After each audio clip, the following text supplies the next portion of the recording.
తెలియజేస్తున్నాము. ప్రజలు నేను మీకు అందరికీ చాలా మందికి దీంట్లో నేను తెలిసిన వ్యక్తిని అని నేను అనుకుంటున్నాను. ఇంతకుముందు ఒకప్పుడు సాక్ష్యం నేను మీ మీద మార్చిలో అనుకుంటాను. మార్చిలో మీ మధ్య నేను సాక్ష్యం పంచుకున్నాను. ఈ యొక్క మాథ్యూ మీ గాసాబెట్టి వచ్చేసి మేము ఇద్దరం ఒకే ఊరి వాళ్ళము. ఒకరోజు అతను ముందు జన్మించాడు, మరుసటి రోజు నేను జన్మించాను. ఆ విధంగా మేమిద్దరం మా యొక్క ఫ్రెండ్షిప్ అనేది అంటే మర్చిపోలేము అన్నమాట. ఈరోజు ముందు రోజు అతను బర్త్డే చేసుకుంటేనా రేపు వచ్చి జేమ్స్ బర్త్డే అనమాట. నేను ఈరోజు మార్చి 15 నేను బర్త్డే చేసుకుంటేనా ముందు రోజు మా ఫ్రెండ్ బర్త్డే చేసుకున్నా లేదా అతనిగా శుభాకాంక్షలు తెలపాలా అనేది అది ఎట్లా తెలియదు. ఇద్దరం ఒకే ఊరిలో ఉన్నాము, ఇద్దరం ఒకరోజు ముందు వెనక జన్మించినాం అన్నమాట. సరే, ఇంకా మనం ఈరోజు యాక్చువల్గా రెండవ రాకడ గురించి మీకు చెప్పాలని మనసులో అనుకున్నాను. కానీ ఎందుకో దేవుడు ప్రేరణ ద్వారా మొదటి రాకడగానే అంటే క్రిస్మస్ ఎందుకంటే ఇప్పుడు ఎక్కడ చూసినా ఎక్కడ క్రిస్మస్ గురించే వాక్యాలని అందరూ చెప్పారు. కానీ దేవుడు నాకు కొంచెం క్రిస్మస్ గురించి కానీ వివరించి తర్వాత రెండవ రాకడ గురించి కానీ రెండవ రాకడ కొంచెం క్లుప్తంగా ధ్యానించుకున్నాము. మన ఈసారి ఎప్పుడన్నా దేవుని అవకాశం కింద రెండవ రాకడ గురించి మనం ఇంకా డీప్గా మనం స్టడీ చేసుకున్నాము. ముందుగా క్లుప్తంగా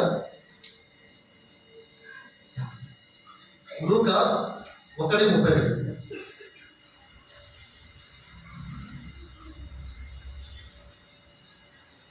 అందరం కలిసి చదువుకుందామంటే లూకా 1:31 ఇదిగో నీవు గర్భం ధరించి కుమారుని కనుదువు, యేసు అను పేరు పెట్టుదేవో. అదే మనం మిగిలింది మన ఇంటికాడ చదువుకుంటే.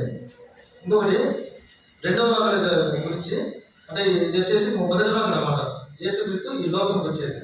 ఇంకోటి ఒకటి చదవండి, 1 పీటర్ 3:10 ఇది రెండవ రాకడ సంబంధించింది. 1 పీటర్ 3:10 జీవమును ప్రేమించి మంచి దినమును చూడగోరువాడు చెడ్డదాన్ని పలకకుండా తన నాలుకను కపటపు మాటలు చెప్పకుండా తన పెదవులను కాచుకొనవలెను. సెకండ్ పీటర్ 3:10 అనుకుంటా. అయితే ప్రభువు దినము దొంగ వచ్చినట్లు వచ్చును. ఆ దినము ఆకాశములు మహాధ్వనితో గతించిపోవును, పంచభూతములు నిత్యుడమైన వేండంతో లయమైపోవును, దాని మీదనున్న ముత్యములను కాలిపోవును. మొదటి రాకడలో యేసుక్రీస్తు ఈ లోకంలో వచ్చింది ఎందుకు? మనల్ని రక్షించడానికి వచ్చినాడు. ఎందుకంటే మనం నిత్య నరకానికి పోవడం మనకు ఇష్టం లేదు. ఎందుకంటే మనకు పాపలందరూ ఒకేసారి దేవుడు నాశనం చేయొచ్చు కదంటే చేయలేదు. ఎందుకు? మన పిల్లలు ఉంటారు ఇంట్లో, మన పిల్లలు ఎన్ని తప్పులు చేసినా ఏం చేసినా మనం క్షమిస్తాం. ఆ విధంగా యేసుక్రీస్తు కూడా మనం నిత్య నరకానికి పోవడం ఇష్టం లేక ఆయన మనము వేచి చూస్తాం. కానీ ఈ యొక్క మొదటి రాకడలో ఒక అర్థం ఉంది, క్రిస్టమస్. చాలా మంది ఏంటంటే క్రిస్మస్ పండుగ వస్తుంది కదా, కొత్త పిల్లలు పుట్టించుకున్నావా?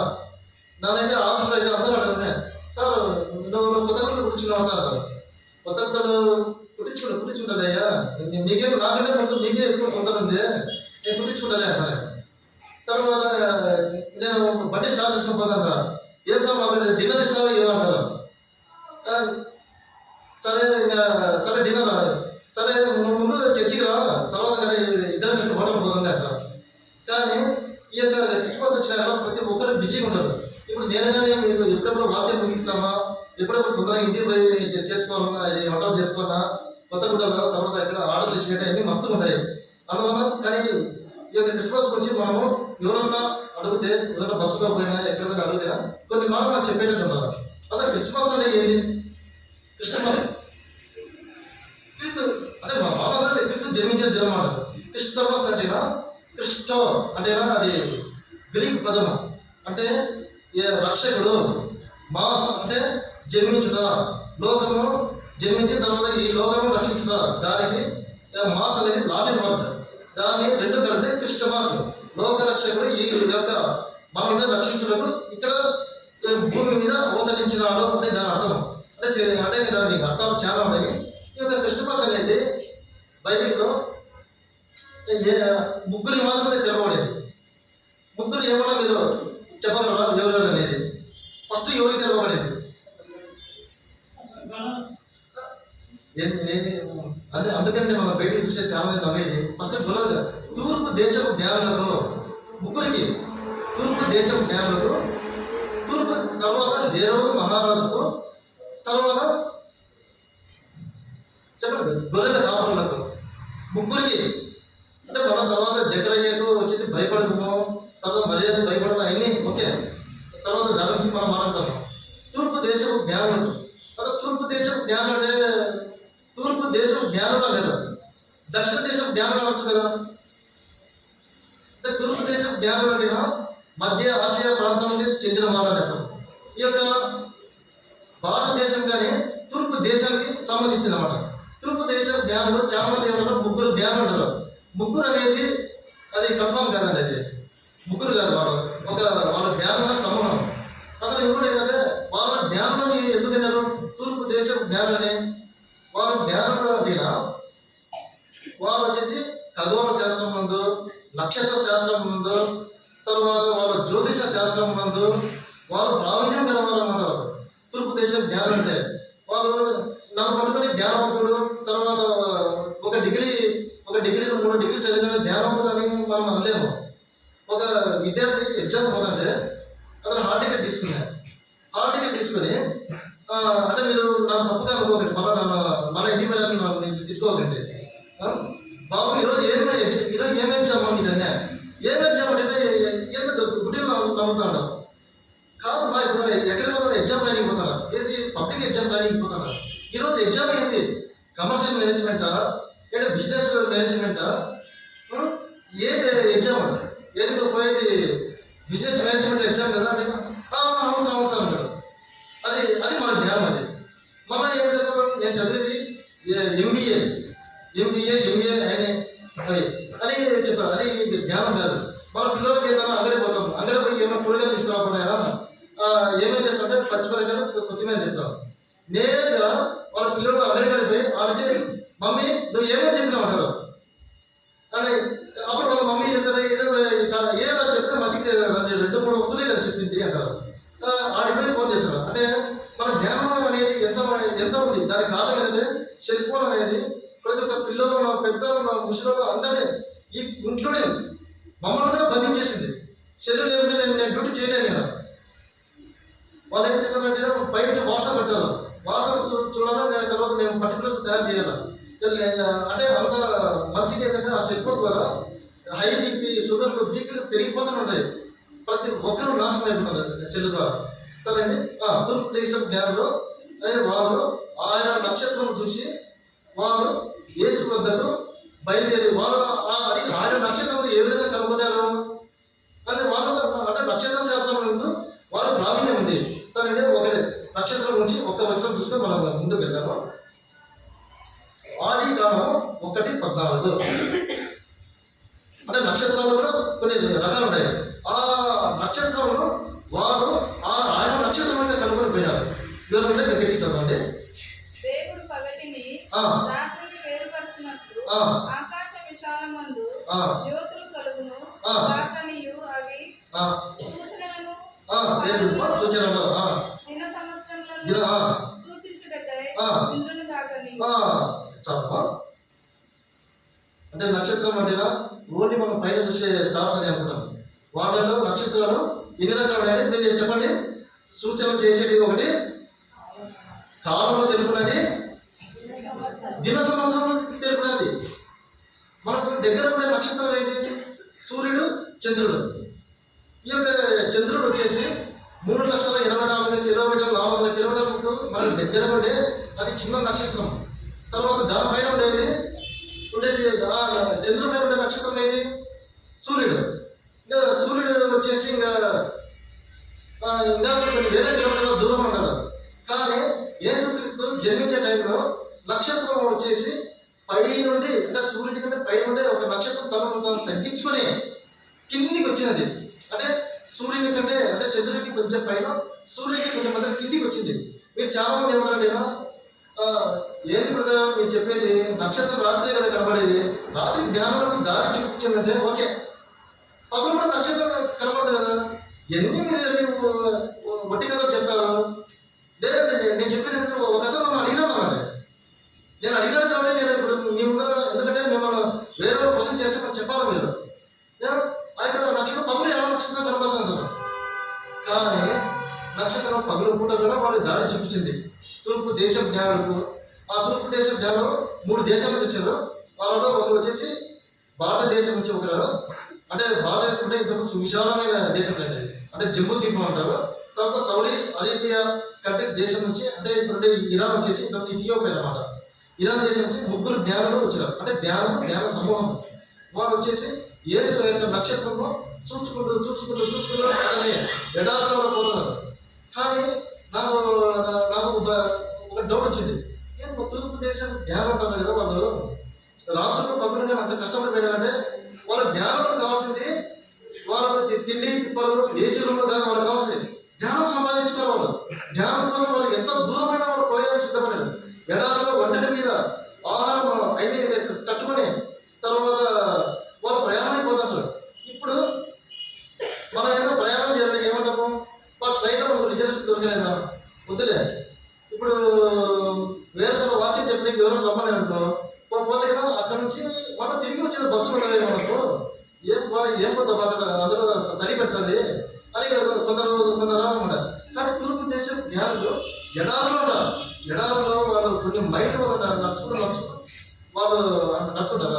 ఒంటరి మీద పోతా, అంటే వాళ్ళు రవాణా సాధారణ అదే గాడిదలు తర్వాత ఒంటరి అయినాయి. వాళ్ళు ఆ విధంగా వెళ్తూ వాళ్ళైతే కప్పడాలు చేశారు జ్ఞానులు కదా. వాళ్ళు ఏమంటే యూదుల రాజు జన్మించినాడు అని అంటారు కదా. యూదుల రాజు అంటే ఎక్కడ ఉంటారు అని హేరోదు మహారాజు కోట ఎరుసలేం కోటలోకి వెళ్ళారు. ఎరుసలేం కోటలోకి వెళ్ళి మహారాజు గారికి వెళ్ళారు. మహారాజే అంటే మీ ఎవరు మీరు అంటే హేరోదు మహారాజు వచ్చేసి హేరోదు అనేది బిరుదు అనమాట. ఆ యొక్క సింహాసనం పేరు హేరోదు అనమాట. అతను వచ్చి 4వ హేరోదు అనమాట. 4వ హేరోదు అతను చాలా క్రూరుడు అనమాట. అతను కన్న కొడుకు కూడా అతను మంచి జ్ఞానము మెచ్యూరు, తర్వాత ప్రజల మధ్య మంచి నేను ప్రతిష్టలు వస్తుంటే వీడు నా యొక్క సింహాసనం ఏడవీడు ఆక్రమిస్తాడని కన్న కొడుకు కూడా రాత్రి సైనికులు పంపించి కన్న కొడుకు బాగా పుష్కలంగా బాగా ముచ్చగించి ఒక రూమ్లో ఉంటున్నాను రాజమర్యాదతో ఈరోజు ఎక్కడ పవనించు అని చెప్పాడు. వాళ్ళ కొడుకు పండుకుంటేనా వాళ్ళ కొడుకు రాత్రి చంపించేసాడు, అంటే అంత దుర్మార్గం అనమాట. అప్పుడు తర్వాత మహారాజుకి డౌట్ వచ్చింది, హేరోదు మహారాజు ఏం డౌట్ వచ్చిందంటే తర్వాత వాళ్ళ కొడుకునే చంపించినందుకు వాళ్ళ అమ్మ నా మీద బాధపడుతుందేమో, తర్వాత అనుకోని ఈ మధ్యనే చేస్తుంది. అంటే యూదా ప్రజలు యెరూషలేము ప్రజలతో బాగా సన్నిహిత సంబంధాలు ఉంటాయి అనేసి తర్వాత ఏం చేశాడు, వాళ్ళ భార్యను కానీ రాత్రికి చంపించేసాడు. అంటే కొడుకును చంపించేసాడు, భార్య చంపించాడు, అంటే సింహాసనం కోసం. తర్వాత ఇంకొక విషయం ఏంటంటే ఇంకా వేరే ఒక భాష చెప్పాడు. వాళ్ళ హేరోదు మహారాజు వాళ్ళ అత్తనే పిలిపించాడు. అత్త నువ్వు ఏమనుకోవద్దు, ఈ ఏదైనా జరిగిన నాకు ఏదో ఆపరేషన్లో నేను చేసినాను, నువ్వు అన్నీ పట్టించుకోవు కదా, నువ్వు బాగా ఇక్కడనే నువ్వు రాజభవనంలో ఉంటున్నావు అది ఆమె అత్తను నమ్మించి ఆమెను కానీ నువ్వు ఇక్కడే రెస్ట్ తీసుకొని చెప్పాడు. రెస్ట్ తీసుకుని వాళ్ళ అత్తనే చంపించేసినాడు. ఎందుకు ఆమె ప్రజల్లోకి పోయి నా మీద ఉద్యమాన్ని చెప్తుందేమో అని. అట్లాంటి క్రూరుడు అనమాట హేరోదు మహారాజు కొడుకు అగస్టస్. అతను తన బుక్లో ఏం రాశాడైనా, నేను హేరోదు మహారాజు కొడుకుగా పుట్టేదంటే ఒక నీచమైన జంతువుగా పుట్టడం మంచిది. నీచమైన జంతువు అది నేను మైక్లో చెప్పను. ఆ నీచమైన జంతువుగా పుట్టినే నాకు భద్రత ఉంటుంది. అంటే మొదలైనా నీకేమయ్యా కలెక్టర్ కొడుకు నువ్వు, నీకేం ముఖ్యమంత్రి కొడుకు అయ్యా నీకేమంటారు. కానీ అతను హేరోదు మహారాజు కొడుకు అనమాట, ఇంకొక భార్య కొడుకు అగస్టస్. అతను ఏమన్నా నా ప్రాణం భద్రత లేదు, నేను మహారాజు కొడుకు, నేను చక్రవర్తి మహాకొడుకు నేను, కానీ నా ప్రాణం భద్రత లేదు అతనే సాక్షి చెప్పాడు. అంటే హేరోదు మహారాజు ఎంత క్రూరుడు అంటే అంత క్రూరుడు. తనకి దీని గురించి చెప్పుకుంటే ఆయన గురించి ఇంకా చెప్పుకుంటే ఇంకా చాలా ఉంది. తర్వాత అంతలేదు ఏమైనా తూర్పు దేశం జ్ఞానం పోతానే వారు ఏమనంటే ఎందుకు మీరు వచ్చినారంటే ఆయన లోక రక్షకుడు ఇక్కడ జన్మించినాడు. ఎక్కడ జన్మించాడో బెత్లెహేము నందు మాకు ఈ యొక్క శాస్త్రాలు ఈ యొక్క సూచనలు బట్టి మేము యెరూషలేము నందు జన్మించినాడని మేము ఇక్కడికి వచ్చింది. ఆయన యూదుల రాజు అంటేనే హేరోదు మహారాజుకు అంతలోనే భయం వచ్చింది. యూదుల రాజు జన్మించాడు ఎక్కడ అనే అంతలోకి తనలో ఆవేశం అలుచుకొని అప్పుడు తర్వాత ఏం చెప్పినట్టే వాళ్ళకి మీరు ఏమేమి అతనికి ఎందుకు వచ్చాయంటే అతని బంగారు సాంబ్రాణి బోనం ఈ మూడింటికి మూడు అర్థాలు ఉంటాయి. మళ్ళా సాంబ్రాణి బోనము బంగారం. బంగారం అనేది రాజ శిరస్సు పరలోకంలో పుట్టింది అనమాట. సాంబ్రాణి అనేది ఆయన యొక్క చనిపోయినప్పుడు తర్వాత ఈ యొక్క దయాలత్వం తర్వాత వీటికి గుర్తు. తర్వాత బోనం అనేది సమాధి చేసిన తర్వాత దానికి ఒక అర్థం వస్తుంది. దానికి బోనంని తర్వాత వీటిని పూజించడానికి మేము వచ్చినాము అని చెప్పగా అప్పుడు హేరోదు మహారాజు చిన్నగా వచ్చి వాళ్ళ దగ్గర వచ్చి మీరు అతను ఎక్కడ ఉంటాడో ఆ యూదు రాజు ఎక్కడ కనుక్కొని రాండి, తర్వాత నేనుగా అతను మీరు వచ్చి పూజిస్తాను, మీరు మన నాకు ఖచ్చితంగా నగర కానీ మన నీకు మన సగం మర్యాదలు నేను చేసి పెడతాను అన్నాడు. అతనికి వాళ్ళను పంపించేసిన తర్వాత ఈ యొక్క వారు వీటికి వచ్చిన వాళ్ళ వెంటనే ఇంకో డౌట్ వచ్చింది. ఏది మనం చూసిన నక్షత్రం కనబడలేదే అని చూసాను. అప్పుడు చూస్తే మాయమైపోయిన ఆ యొక్క నక్షత్రం మళ్ళీ వాళ్ళకి కనబడింది అంటే దారి చూపించడానికి. అంటే వాళ్ళ కోట నుంచి బయటికి వస్తానే ఆయన నక్షత్రం కనబడేది. అదే ఆయన నక్షత్రము యేసుక్రీస్తు నక్షత్రం. అప్పుడు ఆ యొక్క నక్షత్రము నేరుగా పోయి ఆ యొక్క బెత్లెహేము అంటే దావీదు పట్టణం నందు బెత్లెహేము నందు అక్కడే నిలబడింది. నిలబడాక అప్పుడు వాళ్ళు పోయి యేసుక్రీస్తుని చూశారు. యేసుక్రీస్తుని చూసి అత్యంత ఆనందభరితులైనారు. అప్పుడు ఆయన బంగారు సామ్రాన్ని వాళ్ళకి యేసుక్రీస్తుకు సమర్పించి అక్కడి నుంచి వెంటనే వాళ్ళకి ఒక దేవుని ఒక స్వరం ఏమైపడిందంటే మీరు హేరోదు రాజు గారికి మీరు వెళ్ళొద్దు, వెళ్ళకుండా మీరు నేరుగా వచ్చిన దాని నుంచి మళ్ళీ మీరు వెళ్ళండి అనేసి మళ్ళీ వాళ్ళకే వాళ్ళు మాట్లాడుకొని వాళ్ళలో ఒకరికి దేవుడు మాట్లాడారన్నమాట. అప్పుడు వెళ్ళిపోయారు. అప్పుడు హేరోదు మహారాజు ఓహో జ్ఞానం నాకు అవమానం చేసినాను అన్నారు. నాకు మళ్ళీ వచ్చి చెప్పలేదే నాకు అని మళ్ళీ అక్కడే మనం పిలిపించాడు. అక్కడే జ్ఞానం అంటే హేరోదు మహారాజు గారు కొందరు జ్ఞానం ఉంటారు. వాళ్ళు వచ్చేసి వాళ్ళ శాస్త్ర పాండిత్యం గలవారు. వారు ఎక్కువ ఈ యొక్క అధ్యయనం అంటే వాళ్ళు అంటే శాస్త్రం అంటే ముందే నేను చెప్పాడు. వాళ్ళు అక్కడే వాళ్ళ జ్ఞానం వాళ్ళని పిలిపించి యూదుల రాజు నిజంగానే జన్మించినాడా ఇక్కడ మీరు చెప్పండి. అప్పుడు వాళ్ళు ఏం చెప్పిన మీకా 5:2 గబగబా చదవండి. మీకా 5:2 అది చూపించి ఎందుకంటే రాజుగారి ఎవిడెన్స్ ఉన్నారా? ఇప్పుడు నువ్వు కోర్టు పోవాలా, ఇప్పుడు నువ్వు కోర్టుకు పోయి నాకు 10,000 రూపాయలు వేరే బాకీ రాగినా జడ్జి కూడా ఆయన ఆధారం చూపి అంటాడు. ఆయన అందరూ హేరోదు మహాచక్రవర్తి ఆయన కాడి ఆయన ఎంత అబద్ధం కూడా చెప్పిన వాళ్ళు ఆయన ఎక్కడ పుట్టలేదని అనుకో పుట్టలేదు కదా నాకు ఎవిడెన్స్ చూపాడు ఆయన.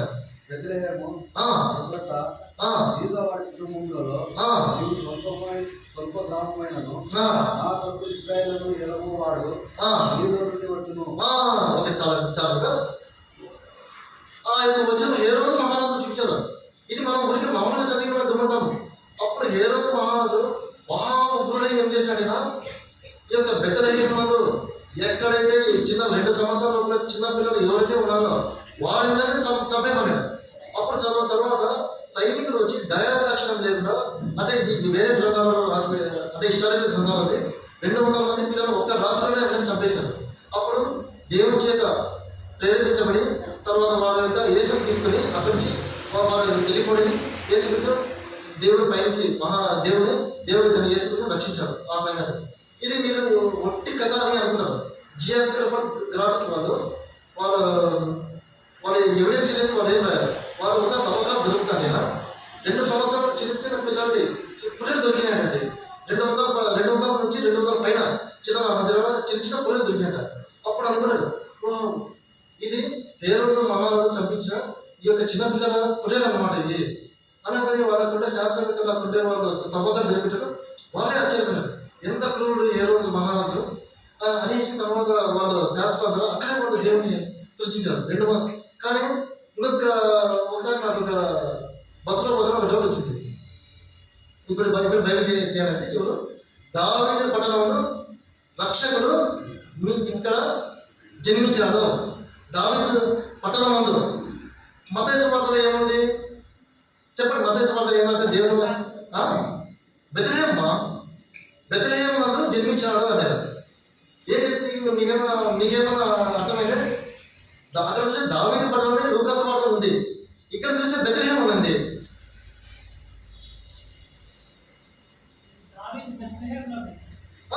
బెత్లెహేమే ఓకే.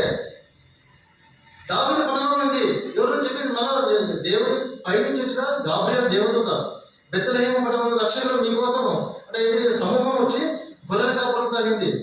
ఏమనంటే రక్షకుడు దావీదు పట్టణంలో రక్షకుడు జన్మించాడు. దావీదు పట్టణం అంటే ఇప్పుడు మీకు చిన్న క్లారిటీ చెప్తాండి. ఇప్పుడు వచ్చేసి మనం ఎక్కడ ఉన్నాము? ఇప్పుడు చెన్నూరు ఇది ఏమి ఇది మనం ఉండేది ఎక్కడ? కొత్త కాలనీ ఇక్కడ ఉన్నాము. చెన్నూరు అనేది దావీదు పట్టణం. చెన్నూరు అనేది మొత్తం దావీదు పట్టణం అనుకోండి ఇదంతా. తర్వాత ఈ యొక్క ఊరు వచ్చేసి బెత్లెహేము. అంటే ఈ యొక్క హెడ్ క్వార్టర్ వచ్చేది చెన్నూరు మండల హెడ్ క్వార్టర్ వచ్చేసి బెత్లెహేము. అంటే ఇది చెన్నూరు దానికి హెడ్ క్వార్టర్ అన్నమాట. అది ఆ యొక్క బెత్లెహేము అనేది చిన్న పల్లె అనమాట. అంటే ఇంచుమించు ఒక 500 మంది ఉండేది. ఆ యొక్క బెత్లెహేము పట్టణంకు తర్వాత దావీదు పట్టణంకు కేవలం 6 కిలోమీటర్ల తేడా, అంతే. 6 కిలోమీటర్లు. యెరూషలేము పట్టణంకు బెత్లెహేముకు వచ్చేసి ఓన్లీ 10 కిలోమీటర్స్ తేడా, అంతే. అంటే హేరోదు మహారాజు సమీపంలోనే దేవుడు జన్మించినమాట వీరు మన యేసయ్య. కానీ తర్వాత హేరోదు మహారాజు గురించి అతని క్రూడైనటువంటి దేవుడు అతనికైనా తీర్పు ఇచ్చాడు. చివరి అతను ఏ విధంగా మరణించినట్టుగా అతను ఒక చర్మపు వ్యాధితో మరణించాడు. అతను స్మెల్ అతని యొక్క సేవకులు కానీ అతనికి ఎందుకంటే అంత క్రూడైనటువంటి అతనికి దేవుడు ఏ విధంగా తీర్పు ఇచ్చాడే అతని ఉన్నత స్మెల్ అనమాట. తర్వాత అతని యొక్క పనివాళ్ళు కానీ అతని తర్వాత అక్కడ సేవకులు అతని దగ్గరికి ఎవరుకోరు. ఒక గిన్నెను అన్నం పెట్టి అక్కడ అతను మంచం పెట్టి ఇస్త్రీ వేసేవాడు అన్న సేవకుడు. అంటే అటువంటి దుర్భరమైన పరిస్థితుల్లో అతను జన్మించినమాట ఈయన హేరోదు మహారాజు. తర్వాత గొర్రెల కాపులకు పోయి వాళ్ళు కూడా అక్కడ పోయి దేవుడిని పూజించారు. ఈ విధంగా ముగ్గురికి ఈ యొక్క దేవుని యొక్క జ్ఞానం, దేవుని యొక్క రాకడ గురించి ఈ విధంగా ముగ్గురి తెలిపడి. ఆ విధంగానే మరియా ఆ రోజు ఏమనుకునేది, ప్రభా నేను కన్యకను కదా, నాకు ఎందుకు మీరు ఈ యొక్క బిడ్డను జన్మించిన లోకం నిందించదా అని ఆయన ఆ రోజు రిజెక్ట్ చేయలేదు. కానీ దేవుడితో గాబ్రియల్ దూత నేరుగా మరియా వద్దకు వెళ్ళి ఏమైంది, దయా ప్రాప్తురాలా భయపడము అనింది. ఆయన వెంటనే ఆయన ఏం చేసింది, ఆ యొక్క దేవుని ఆజ్ఞకు లోపడింది. తర్వాత భయపడకం అనే మాట జకర్యాని దేవుడు లూకాసు వార్తని చదువుకోండి. లూకాసు వార్త మొదట జకర్యా భయపడకము అనేది. తర్వాత గొర్రెల కాపరుల కాడికి వచ్చి గాబ్రియల్ దూత భయపడకము అనేది. కానీ ఈ కాలం ఎట్టున్నాము, ఇప్పుడు ఎవరైనా ఒక కష్టాలు ఉన్నాయి, అప్పుల బాధలు ఉన్నాయి, కానీ ఏంటి వాళ్ళకు నువ్వు అప్పు చేసినావు, వాళ్ళు వచ్చేసి నేను కట్టేశాను, నేను నీకు శిక్ష పడుతుంది అంటారు. కానీ మన యొక్క శుభవచనాలు ఎవరు పలకడం లేదు. ఆ రోజు గాబ్రియల్ దూత మరియతో శుభవచనం దయాప్రాప్తురాలా అని శుభవచనం పలికింది, భయపడకము అనేది. కానీ ఇప్పుడు చూసి అందరూ భయపడించేవాడు. ఎగ్జామ్స్ వస్తుంటే భయపడుతున్నారు. తర్వాత నేను పాస్ అవుతాను, ఫెయిల్ అవుతాను అని తర్వాత అట్లా భయపడుతున్నారు. రకరకాల భయంతో భయం ఇంగ్లీష్ ఫోబియా అంటారు. రకరకాల భయంతో మనిషి జీవనం కొనసాగిస్తున్నాడు. ఆ విధంగానే ఈ యొక్క నక్షత్రము తర్వాత యేసుక్రీస్తు లోకంలోకి వచ్చినాడు. ఆయన యొక్క దయాలతోనూ ఆయన యొక్క మన మీద ప్రేమతో ఆయన ఈ లోకంలో వచ్చి మరణించి సమాధి చేయబడ్డాడు. కానీ చాలా మంది ఏంటంటే ఆయన సమాధి చేయబడలేదు ఆయన అని అంటారు. కానీ ఆయన ఏ విధంగా సమాధి చేయలేదని 500 సాక్ష్యాలు ఆ దర్గాలో మనకు ఏమంటే తవ్వకాలలో బయటపడ్డాయి. ఇప్పుడు వచ్చేసి యేసుక్రీస్తు దేవుడు కాదని కొందరు ఏమంటారంటే కాదని ఇప్పుడు ఉండేవాళ్ళు అంటారు. ఇప్పుడు నేను మంచిగా కాదని నా ఇంటి పక్కన ఉండేవాడు చెప్తే నమ్ముతారు ఎవరైనా. జేమ్స్ అన్న పక్కన మంచివాడు అంట, ఆ ఇంటి పక్కన ఉండే వాళ్ళు చెప్పారంటారు. ఎక్కడో కడపలో హైదరాబాద్లో జేమ్స్ అన్న మంచివాడు కాదని నమ్ముతారా? అవి అడిగినారు కదా. ఇప్పుడు కోర్టు అయినా ఏముంటుంది, కోర్టు కానీ తర్వాత పోలీసులు కానీ చుట్టుపక్కల ముందు విచారిస్తారు జేమ్స్ అన్న మంచివాడే కాదని. ఆ విధంగా యేసుక్రీస్తు దగ్గర ఆయన సమీపంలో ఉన్నవాళ్ళే తర్వాత యేసుక్రీస్తు దేవుడిని నమ్మినారు ఆయన. కానీ ఈ యొక్క ప్రపంచము ప్రజల్లో మన యొక్క అందరినీ తప్పుతో పట్టియాలని చూస్తుంది. తర్వాత ఇంకొక మాట ఏంటంటే చాలా మంది తన నక్షత్రం పప్పులు కనపడదు కదా అని ఒకతను నన్ను అడిగినారు. తర్వాత కొంచెం తర్వాత నాకు ఉన్నటువంటి నాకు వేరే ఒక బుక్ చదువుతాను. ఏమైందంటే తూర్పు దేశం జ్ఞానులు పగలు పూట కూడా వారికి నక్షత్రము వాళ్ళకి దారి చూపించింది. అంటే చంద్రుడు కంటే కొంచెం పైకి పోయింది, కొంచెం పైన ఉండి పగలు పూట కానీ వాళ్ళకు దారి చూపించింది. ఎందుకంటే మనకు మోసే ఇజ్రాయేల్ ప్రజలతో నడిపించడం పగలు మేఘస్తంభం, రాత్రి అగ్నిస్తంభం మాదిరిగానే పగలు కూడా ఈ యొక్క నక్షత్రం చూపించారు. ఈ యొక్క నక్షత్రము చైనీస్ శాస్త్రవేత్తలు ఏం చెప్పినట్టేనా నక్షత్రం పగలు కూడా ఇంతకుముందు కనబడినవి ఎప్పుడు క్రీస్తు శతాబ్దం 1వ శతాబ్దంలో పైన అంటే గ్రహాలు 3 గ్రహాలు ఒకే కక్షలోకి వచ్చినప్పుడు అప్పుడు అక్కడ గొప్ప వెలుగు కలిగినది. ఇది వాస్తవమే. గొర్రెల కాపుల దగ్గరికి దేవదూత సమూహం వచ్చినప్పుడు గొప్ప వెలుగు కలిగినది. అది ఆకాశంలో కలిగినది. గ్రహాలన్నీ ఒక చోటుకి వచ్చినాయి. 3 గ్రహాలు ఒకే స్థిర కక్షలోకి వచ్చినాయి. ఆ యొక్క ప్రకాశం అనేది ఆ దరిదాపుల్లో మొత్తం చూసినారు. అప్పుడు గొర్రెల కాపులు పడిపోయినారు. ఆ యొక్క గొప్ప వెలుగు అనేది నిజమే అని శాస్త్రవేత్తలు కూడా నమ్మినారు. అది ఇప్పటికీ దాని మీదగా సర్చింగ్ జరుగుతున్నది. ఈ యొక్క యేసుక్రీస్తు గురించి మనం క్రిస్మస్ గురించి మనము ఇంతవరకు మనము తెలుసుకున్నాము. తర్వాత యేసుక్రీస్తు జన్మించాడు కదా, యేసుక్రీస్తు జన్మించిన నుంచి క్రీస్తు శకము క్రీస్తు పూర్వం క్రీస్తు శకం 76వ శతాబ్దం నుంచి వచ్చింది. ఈ యొక్క ఒక మహా నాయకురాలు చెన్నైలో ఒక ముఖ్యమంత్రిగా పనిచేసిన ఆయన ఏమంటే, అయ్యా ఎందుకు ప్రతిదానికి నేను వస్తాను డేట్ వేయాలి నేను అని నేను ఇది అంటే ఇది అమ్మ డేట్ అంటే క్రీస్తు జన్మించడం నుంచి ఈ రోజు వరకు నేను క్రీస్తు శకము 78 సంవత్సరం నేను జన్మించినాను. అంటే క్రీస్తు శకము 1వ శతాబ్దం నుంచి నేను 1978 సంవత్సరం 2005 2006 ఈ సర్టిఫికేట్ ఎప్పుడు వచ్చిందమ్మా అంటే నాకు నిన్న నాకు సర్టిఫికేట్ వచ్చినది 26/12/2020 తేదీ నేను ఎగ్జామ్ పాస్ అయినా. అంటే క్రీస్తు పుట్టిన తర్వాత 2000 సంవత్సరం 25వ సంవత్సరం డిసెంబర్ 25 తేదీ నేను ఎగ్జామ్ పాస్ అయినాను. అంటే ప్రతి దానికి యేసు యొక్క నామం ఒప్పుకోవాల్సిందే. ఆయన ఏమైనా నేను యేసు క్రీస్తు నేను డేటా నేను ఒప్పుకోను. ఏదో చచ్చిపోయిన వాళ్ళకి అందరికీ క్రీస్తు చేసుకొని పెడతారు, వేరేది ఏం లేదా అని. అప్పుడు ఆయన ఒక ఐఏఎస్ ఆఫీసర్ జైలర్ మహా గ్రేట్ లీడర్ అయినా జైలర్ దగ్గర వచ్చి, అమ్మ నువ్వు యేసు క్రీస్తు మీద ఒప్పుకోకుంటే మరుసటి రోజు నువ్వు వచ్చేసి భిక్షను ఎత్తుకోవాలన్నాడు.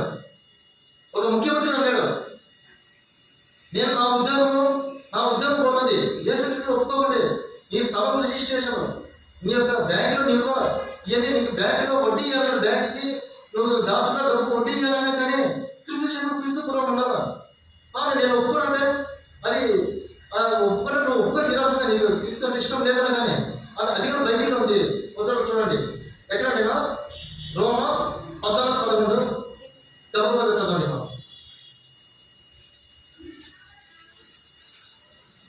రోమా అమ్మా జన సమూహములు పౌలు చేసిన నా తోడు ప్రతి మోకాలు నా ఎదుట ఉండు, ప్రతి నాలుగు దేవుని స్తుతించును అని ప్రభు చెబుతున్నాడు అని రాయబడింది. మనలో ప్రతి వాడు ఏమన్నా మీరంతా గమనిస్తాను. నేను వాక్యం చెప్తాంటే నేనేమో అబద్ధం చెప్పాను. నేనేమన్నా నువ్వు ఒప్పుకొని అంతే నువ్వు బౌద్ధునిగా నువ్వు ఎవరైనా కదా నువ్వు ఒప్పుకొని నీ మోకాలు అయిపోయి రామో భూమి తినాల్సిందే అంతే. ఇంకా నువ్వు ఏం మాట్లాడకూడదు అంతే. నువ్వు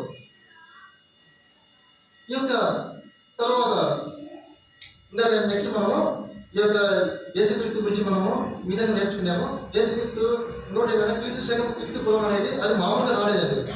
క్రీస్తు శకము ఒక ప్రపంచంలోని మొత్తం మేధావులంతా కలిపి ఇజ్రాయెల్ దేశం అందరూ కూడుకున్నారు.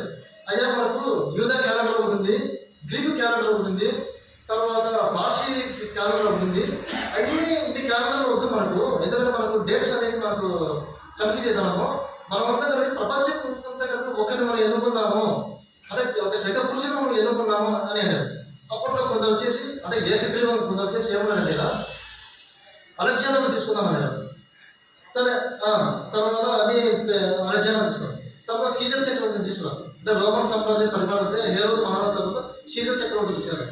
సీజర్ చక్రవర్తుల్లో వచ్చేసి ఈ గొప్ప రాజు వచ్చేసి ఒక సీజర్ అనమాట ఆయన.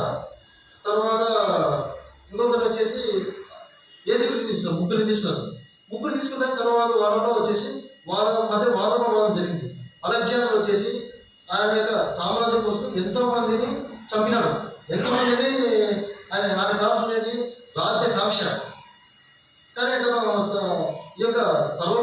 కళ్యాణం కోసం అతను ఏం చేయలేదు.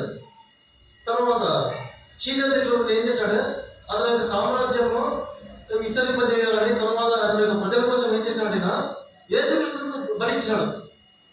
అప్పుడు ప్రజలంతా ఏమన్నారంటే యేసుక్రీస్తు శిలువ వేయాలి, యేసుక్రీస్తు శిలువ వేయాలని. అప్పుడు ఆయన సీజర్ చక్రవర్తి వచ్చేసి ఆయన చెయ్యి కడుక్కొని ఇది నాకు సంబంధం లేదు అని. ప్రజలు వాళ్ళు ఏమో ఇస్రాయేల్ ప్రజలంతా మాకు సంబంధము, ఇదంతా మా పిల్లల మీద ఉండని అంటే ఈ దోషము అని అన్నాడు. అంటే యేసుక్రీస్తు నిలబడాలి, న్యాయం తీర్పించబడ్డాడు. తర్వాత సీజర్ చక్రవర్తి ఆయన తప్పించుకున్నాడు అంటాడు, అంటే ఇది ప్రజలకు భయపడేది. తర్వాత ఈ యొక్క అతను ఈయన చేసాడు లోకము ఈయన నా యొక్క రాజ్యము అంతం లేనిది, ప్రేమ సౌభ్రాత్మం వీటన్నిటికీ నాది నిలయమన్నాడు. దాన్ని వాళ్ళందరూ ప్రపంచమంతా వేదంలో ఒప్పుకొని క్రీస్తు శకం క్రీస్తు పురం అని అప్పుడు ఏకగ్రీవంగా నిలుపున్నారు అనమాట. అది అప్పుడు నుంచి శక పురుషులు అంటే యేసుక్రీస్తు అనమాట. అంటే క్రీస్తు శకం 76 నుంచి మనకు ఈ యొక్క క్రీస్తు శకం క్రీస్తు పురం అనేది ఈ విధంగా వచ్చింది. అంటే ఇంకోటి చాలా మంది తెలియదు, క్రీస్తు పురం తర్వాత అజ్ఞానకాలం.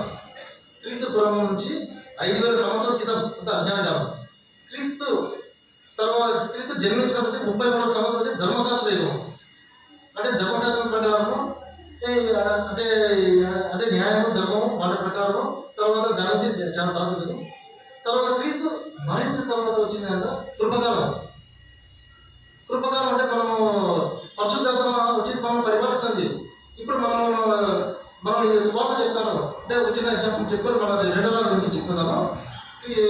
మనం ఉన్నట్టు స్వార్థ చెప్తాంటే మనం ఏం చేశారు, ఉన్నటువంటి పోలీస్ స్టేషన్లో వేసినారు.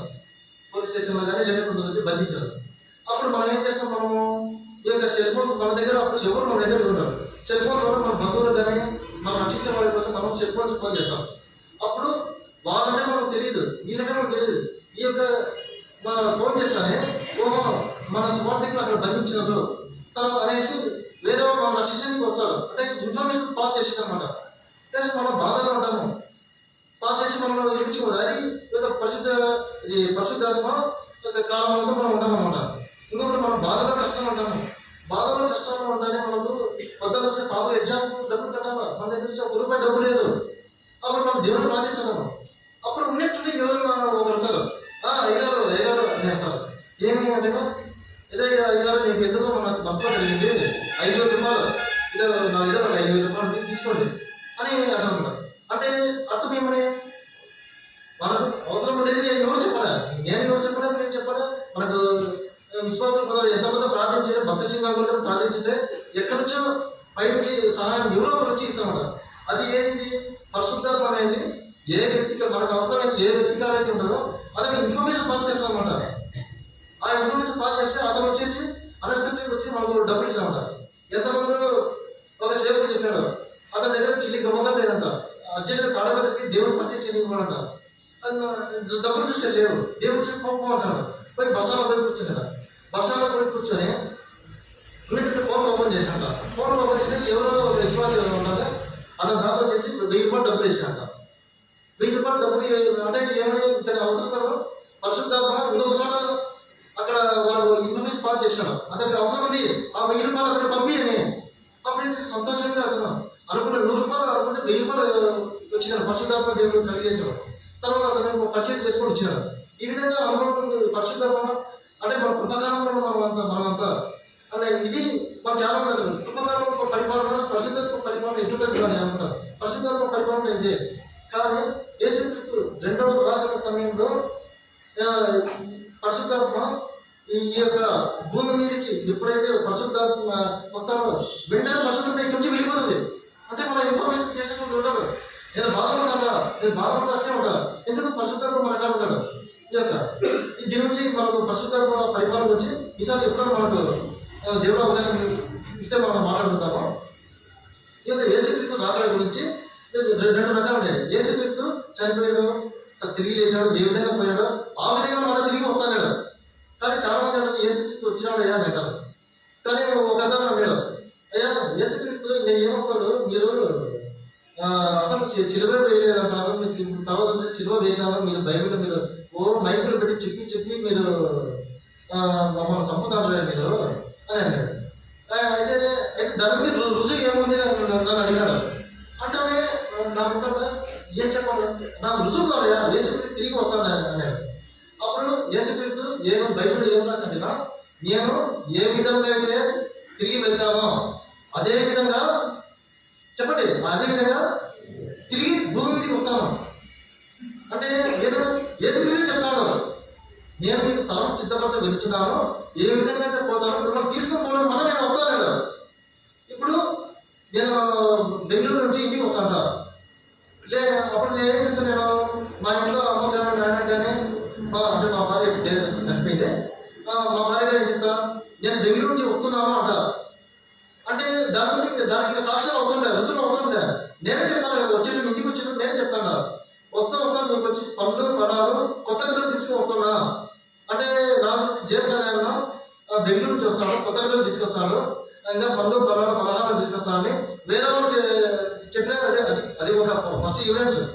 కానీ నేను బెంగళూరు నుంచి వస్తాను, నేనే ఇంటికి తీసుకుని వస్తాను అనేసి నేనే చెప్తాను. దానికి రుజువు ఏమవుతున్నా అని అతను అడిగినాను. యేసుక్రీస్తు చెప్పాడు నేను తిరిగి వస్తానని, దాని నుంచి నేను ఏ రుజువు మీకు చెప్పాలన్నా అంటే అతను మాట్లాడాలి అతను కరెక్ట్లే అనేసి ఏం మాట్లాడుకుంటాడు. కానీ మనం ఏం చేయాలంటే మనము కొన్ని వచ్చాము మన దేవుడి నుంచి మనము నేర్చుకుని తర్వాత ఎవరన్నా వాళ్ళు అడిగినప్పుడు మనకు మాకేం తెలియదు, మీరు మందిరంలో మ్యాజిక్ సేవకుడు అంత మాట్లాడకపోయి అని మనం అనకూడదు. అప్పుడు వాళ్ళే వీళ్ళకి ఏం తెలియదు అని వాళ్ళు అంటారు. ఇప్పుడు ఇంతవరకు నేను చెప్పింది ఏంటంటే ఇంకా పైపైన కొన్ని కాన్సెప్ట్స్ మాత్రం చెప్పినాన్ని ఈ విధంగా యేసుక్రీస్తు రాకడా ఎందుకు వచ్చానని. తర్వాత యేసుక్రీస్తు రెండో రాకడ వచ్చేసి 2 రకాలు ఉన్నాయండి. మళ్ళా చాలా మంది కన్ఫ్యూజ్ అవుతారు. యేసుక్రీస్తు రాకడలో 2 రకాలు. ఒకటి యేసుక్రీస్తు మొదటి రాకడ అంటే యేసుక్రీస్తు భూమి మీద జన్మించాడు, క్రిస్మస్ ఇంకొక మాట. ఒక అతను నన్ను అడిగినాడు, అవును మీకు బైబిల్లో లేదే యేసుక్రీస్తు ఇప్పుడు జన్మించింది అన్నారు. బైబిల్లో లేదు, అది ఎక్కడ ఎవిడెన్స్ లేదని. అప్పుడు నేను అతను అన్నా, సరే యేసుక్రీస్తు జన్మించాడు, ఏదో ఒక రోజు జన్మించాడు కదా అతను. ఆయన జన్మించాడు అంటే ఏదో ఒక రోజు ఆయన జన్మించాడు. ఇంకా ఆయన లేడా చెప్పు, యేసుక్రీస్తు లేడా చెప్పు, ఆయన మరణించిన డేట్ ఉంది కదా, మరణించిన డేట్ ఉంది అంటే ఖచ్చితంగా ఆయన ఏదో ఒక రోజు జన్మించున్నాడు కదా. కానీ అనేది అప్పుడు నేను వచ్చి ₹1,00,000 నేను నీకు పందెం, తర్వాత 10 లక్షలు నేను పందెం అని అన్నాడు. ఎందుకయ్యా అని నువ్వు ఏముందు, నీ ₹1,00,000 ఏముందు, నీ దగ్గర ₹1 లెక్క లేదు నాకు తెలుసు, నువ్వు నీ దగ్గర ₹1,00,000 ఉండే వ్యక్తి కాదు నువ్వు అని అంటే మళ్ళీ అంత నేను అవ్వడానికి మాట. యేసుక్రీస్తు ఏదో జన్మించాడు, అది మేము ఒప్పుకునే ప్రపంచంతో ఒప్పుకుంది, దాని గురించి నేను మాట్లాడాలని అంటే నేను చెప్పిన దాంట్లో ఏమో తప్పుంటే మీరే చెప్పండి. ఏదో ఒక రోజు జన్మించాడు ఆయన, నేను తప్పు చెప్పాలి కదా. నేను చనిపోయిన డేట్ ఉంది కదా, చనిపోయిన డేట్ ఉందంటే ఖచ్చితంగా జన్మించిన వాడే కదా. ఇంకా నేను తర్వాత వచ్చే వారం మీద తర్వాత అతనికి నోవహు ఓడ గురించి చెప్పినాడు. నోవహు ఓడ ఇప్పటికీ గత అలవాటు పునర్ మీద ఉంది బా, ఆయన అప్పుడు ఒక ప్రపంచాన్ని ప్రళయము ముంచివేసింది అని చెప్పాడు అతను. కానీ అప్పుడు తర్వాత అనగా దేవుని మీద విశ్వాసం ఇచ్చాడు పక్క పోతే దొరికిన అతనికి వేరే వాడు మమ్మల్ని మార్చేశాడు. ఇది మామూలుదయ్యా, ఎవిడెన్స్ అయింది అయితే ఊరికే పురాతన శాస్త్రవేత్తలు ఊరికే చెప్తాంటూ పోతాంటాడు అనేసి మనం వెంటనే అతని యొక్క మా ఉదయంలో ఉన్నటువంటి వాక్యం తొలగించేశాడు. తర్వాత యేసుక్రీస్తు 2 రాకడ నుంచి అవి, తర్వాత రహస్య రాకడ, బహిరంగ రాకడ. యేసుక్రీస్తు 2వ రాకడ మళ్ళీ 2 రకాలు ఉన్నాయి. మళ్ళా రహస్య రాకడ, బహిరంగ రాకడ. రహస్య రాకడ అనేది ఎవరికి తెలుసు, మీకేమైనా ఐడియా ఉంటే రహస్య రాకడ మాథ్యూ చదవండి 24:36. మాథ్యూ 24:36. అయితే ఆ దినమును గూర్చియు ఆ గడియను గూర్చియు తండ్రి మాత్రమే ఎరుగును గాని ఏ మనుషుడైనను పరలోకమందలి దూతలైనను కుమారులైనను ఎరుగరు. అంటే తండ్రికి తప్ప ఎవరు తెలియదు. యేసుక్రీస్తు 2వ రాకడ తండ్రికి దేవదూతలుగా తెలియదు. దేవదూతలు అంటే ఎప్పటికీ దగ్గర ఉండేటోళ్ళే. ఇప్పుడు ఎక్కడికైనా మనము సీఎం క్యాంప్ ఆఫీస్కి వెళ్ళిపోతాం, ఆయన సీఎం దగ్గర ఉండే పిఏ వాళ్ళు ఉంటారు, వాళ్ళ కాడికి పోయినా అలా కొంచెం బయటకు వస్తాడంటే టీ తాగుతాం కదా,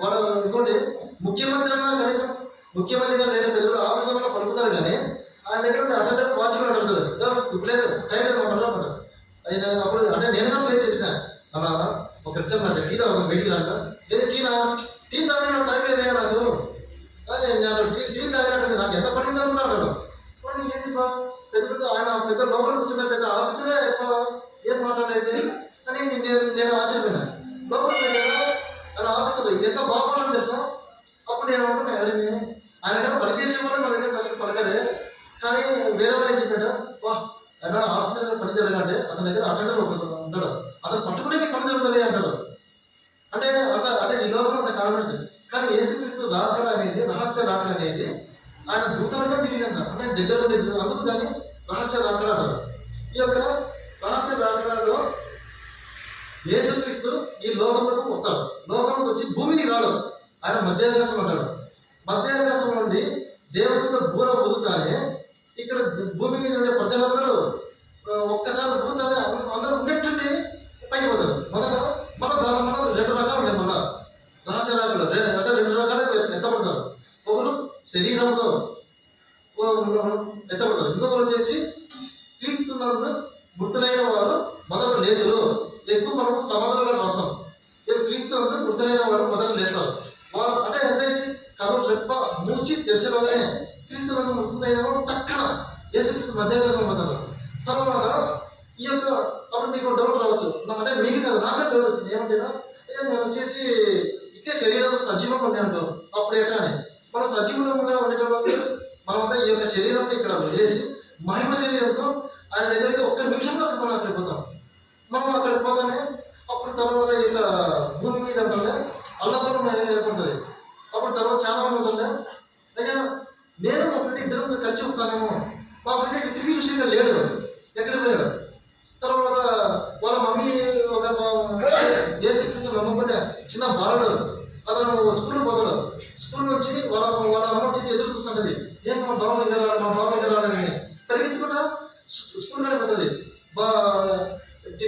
మేడం సార్ మా బాబు ఇంకా ఇంటికి రాలేదు అని ఆమె వచ్చేసి మా స్కూల్ కాడ పోతుంది వాళ్ళ ఫ్రెండ్స్ అడుగుతుంది బాబు మా బాబు మీతో పడి క్లోజ్గా మీ ఇద్దరు బాగా ఆడుకుంటారు మా బాబు ఎట్టుకుని అప్పుడు అన్నారు ఆంటీ బాత్రూమ్కి బయటికి వెళ్ళానండి మీ అబ్బాయి ఇది మేము ఎంత లోపలికి రాలేదు అన్నారు మేడం అంటే నేను టీచింగ్ చేస్తాను నాకు తెలియదు ఎక్కడ బాగుంటుంది తర్వాత వాళ్ళ ఇంట్లో అంటే రహస్యరాగం వచ్చి నేను చెప్తాను అంటే క్లుప్తంగా చెప్తాను ఇంట్లో వచ్చి వాళ్ళ మిస్సెస్ ఫోన్ చేస్తుంది మా ఆయన ఈరోజు తొందరగా వస్తాను ఇద్దరు షాపింగ్ పోవాలని వాళ్ళ మిస్సెస్ ఆయన వచ్చేసి వాళ్ళ భర్తకు ఫోన్ కొడుతుంటది ఏమి ఇంకా రాలేదు ఇంకా కానీ అతను ఫోన్ ఎత్తాడు ఫోన్ మాత్రము ఆఫీస్లో మోగుతుంటది ఈ యొక్క విషయాన్ని నేను చదువుతుంటే ఎన్ని విషయాలు తెలుసుకున్నాను నాకే నోట నుంచి మాట రావట్లేదు అయ్యో ఎంత భయంకరంగా ఉంది అది ఆ సిచ్యువేషన్ అంటే దేవుడిని అనుకుంటున్నా మనం సులభంగా ప్రశుద్ధాత్మక దేవుని దగ్గర పోవచ్చు మనం కానీ మనం ఈ యొక్క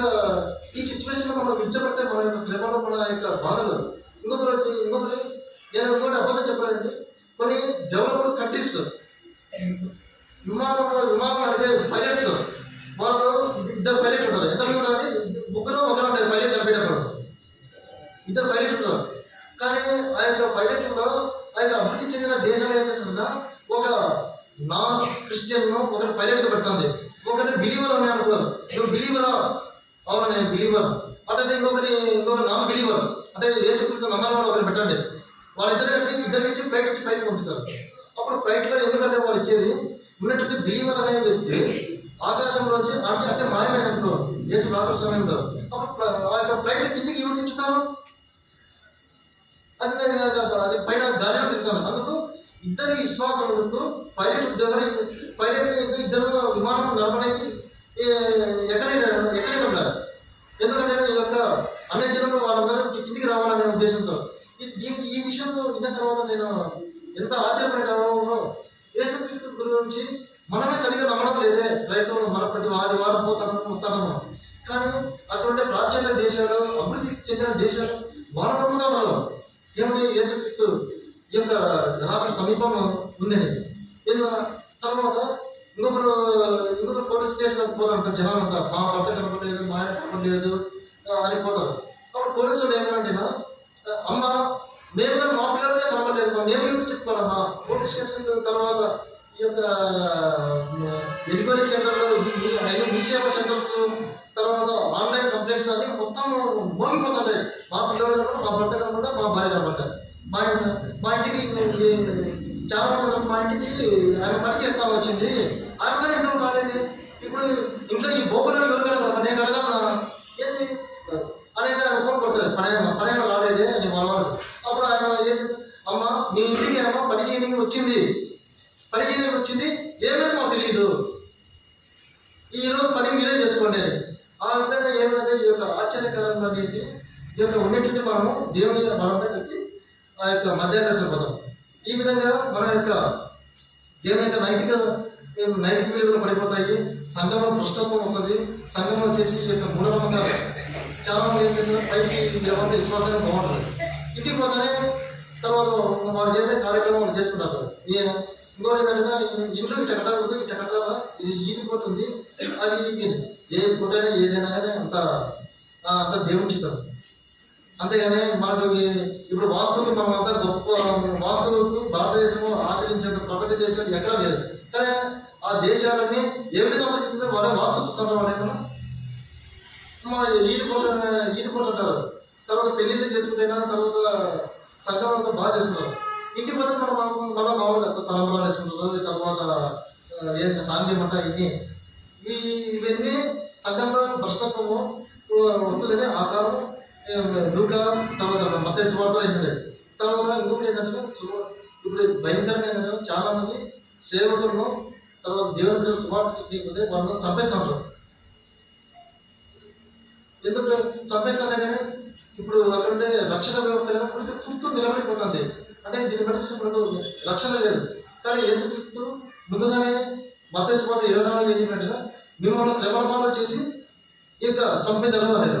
అందువల్ల మనం ఏం చేయాలంటే ఈ యొక్క యేసుక్రీస్తు రాత్రి సమయంలో మనము సిద్ధపడి ఆయన యొక్క యేసు ఎందుకు దేవుడు ఈ లోకంకి వచ్చాడు, నిన్ను నన్ను రక్షించడానికి ఇక్కడికి వచ్చాడు.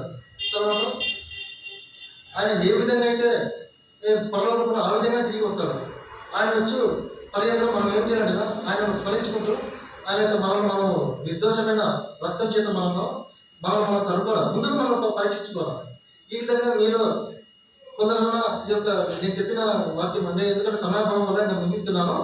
ఈ యొక్క మీరు కొందరన్నా మార్పు చెందాలని నేను ఈ యొక్క వాక్యంలో నేను ధ్యానించుకుని నేను మీ ముందుకు వచ్చాను.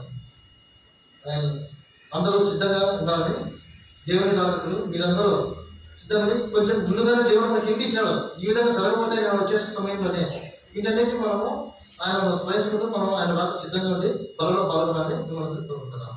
రైతు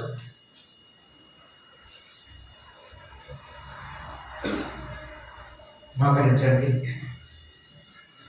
సంవత్సరం యొక్క చివరి దినాల్లో రాకడ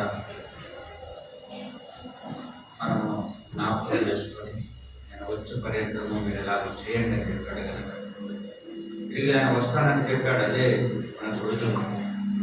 ఆయనే చెప్పినాడు కాబట్టి ఏ సమయంలోనైనా ఏ గడియలోనైనా ఆయన రావచ్చు. అయితే మనం ఎత్తబడేదానికి సిద్ధంగా ఉండాలి. ప్రభు వచ్చినప్పుడు ఎత్తబడే గుంపులో మనం ఉండాలనేది మన యొక్క ఆశ. విడవబడితే ఎంతో నష్టం. ఎత్తబడేటువంటి వారుగా మొదటకు మనల్ని మనం సిద్ధపరచుకొని ప్రభా నా యొక్క ప్రతి బలహీనతను క్షమించి నన్ను పరిశుద్ధపరచుగా ఎక్కడైతే నాలో బలహీనతలు ఉన్నాయో, లోపాలు ఉన్నాయో, అవిధేయతలతో ప్రభా క్షమించునైనా. వాక్యం సత్యం కనుక నీ మాటలు సత్యం. నువ్వు తిరిగి రాబోతున్నావు కనుక నేను వచ్చినప్పుడు ఎత్తబడేటట్టుగా నన్ను సిద్ధపరచని వాక్యానుసారంగా పరీక్షించుకొని వాళ్ళలో పాల్గొన్నాను.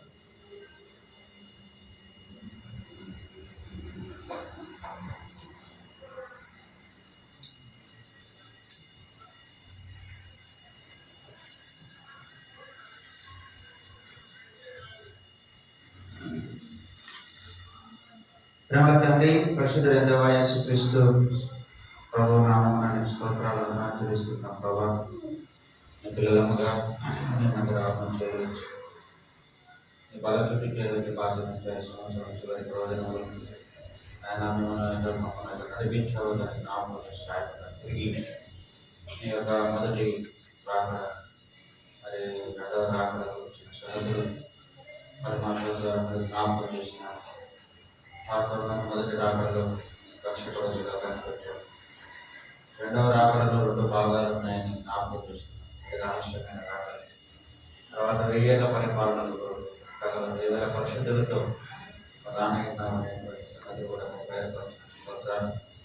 అనగా మేము మీ రాకడతో సిద్ధపడే వారంగా ఉండగలకు సాయం చేయండి. ఎదురబడేటువంటి వారంగా కాకుండా ఎత్తబడే గుంపులో మిమ్మల్ని సాయం చేయండి. అలాగే మార్పు జీవితం బలపరిచి కట్టమని మీ రక్తానికి మీ శరీరాన్ని సాధించిన బాధ యోగ్యంగా పాల్గొనే సాయం చేయండి. దేశ ప్రణామం తండ్రి. ప్రవేశ తాను అప్పగించబడిన రాత్రి ఎత్తుకొని నన్ను విడిచి ఇది మీ కొరకైనా ఆశ్చర్యం నన్ను జ్ఞాపకం చేసుకున్నట్టుగా ఇది నేను చేయడం ప్రేమతో నేను ఈ శరీరాన్ని సాధిస్తున్నట్లు యోగ్యంగా పాల్గొనడానికి సాయం చేయండి. రాకడలో ఎత్తబడేటువంటి వారంగా సిద్ధపాటుతో మేము జీవించే వారంగా ఉండగలకు సాయం చేయండి. దేశ ప్రమాణ వేడుకున్నాం తండ్రి. అలాగే చూసినటువంటి